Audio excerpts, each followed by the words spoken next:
Okey, jom saya tunjuk cara nak onkan lampu ni. Okey, ni pin ni kita pusing. Pusing sampai habis, dia lagi terang. Okey, nampak tu, padu tak padu.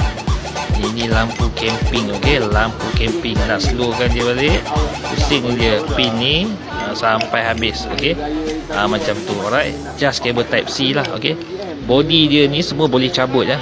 Satu persatu boleh cabut dan kita boleh sambung balik. Tu dia kan, lampu camping. Memang padu. Serius padu gila. Alright, berminat tekan beg kuning dekat bawah. Mantap. Assalamualaikum.